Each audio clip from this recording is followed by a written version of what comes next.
Hey, this is Steve from BJJ Mental Models. I've got an exciting freebie here for you that I think you're going to want to cash in.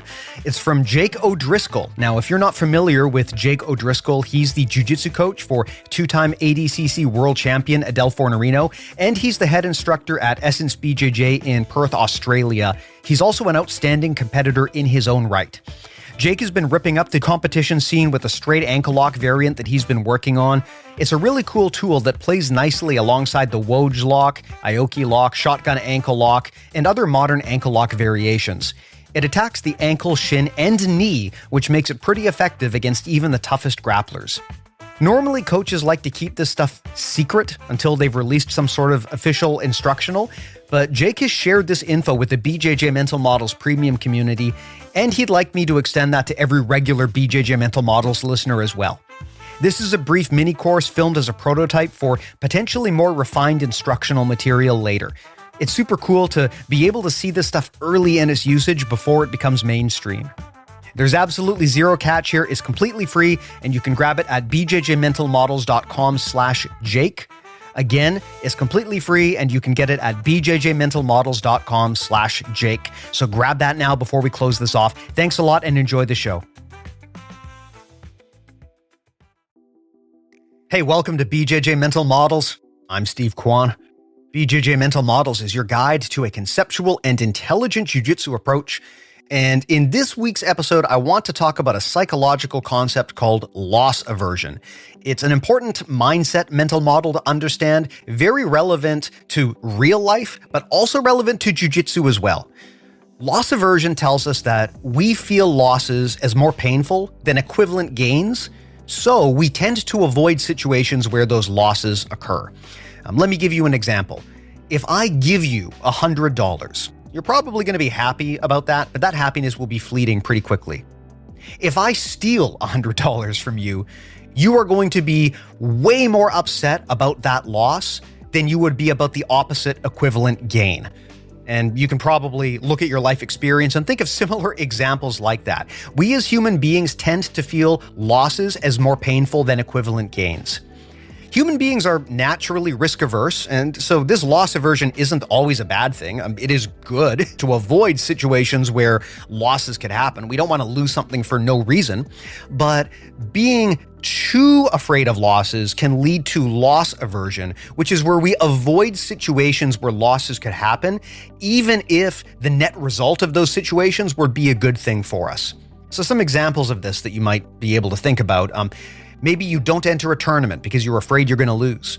Maybe you don't roll with a bigger, stronger, more experienced grappler because you're afraid of losing. Maybe you don't invest your money because you're afraid you're going to lose that money. Maybe you're afraid to leave a stable job to start a business you've always wanted to start because you're afraid of losing that stability. These are all examples of loss aversion.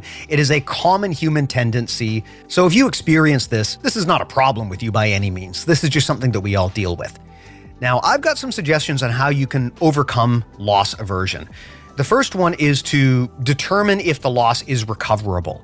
There's a difference between a recoverable loss versus a non-recoverable loss.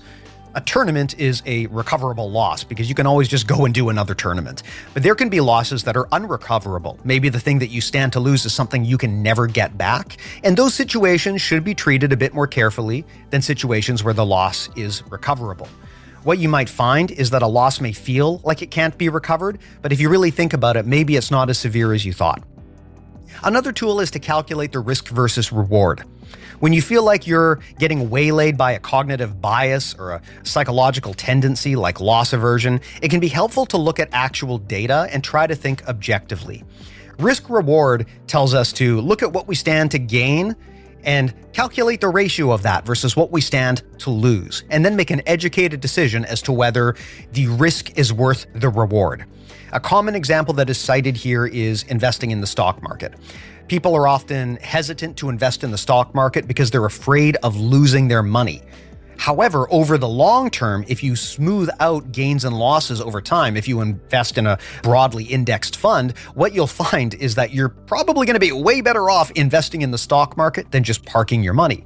Why? Because if you park your money, you're unlikely to be able to even meet inflation. And that means you're probably going to wind up losing money over time. However, if you invest over a long period of time, even if there's a lot of losses, if you look historically, you're probably going to have a lot more gains. So even when you factor in those losses, they're likely to be eclipsed by those gains. And you would lose out on those opportunities to grow your money if you were afraid of losing it. And then the third pointer that I bring up is to treat loss like an investment.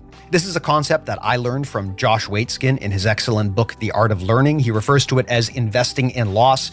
This is a mental reframing tactic where we learn to think of losing not as something bad happening to us, but as an opportunity to learn. You've probably heard the old saying in jiu-jitsu, you never lose, you either win or you learn. This is basically the concept of investing in loss.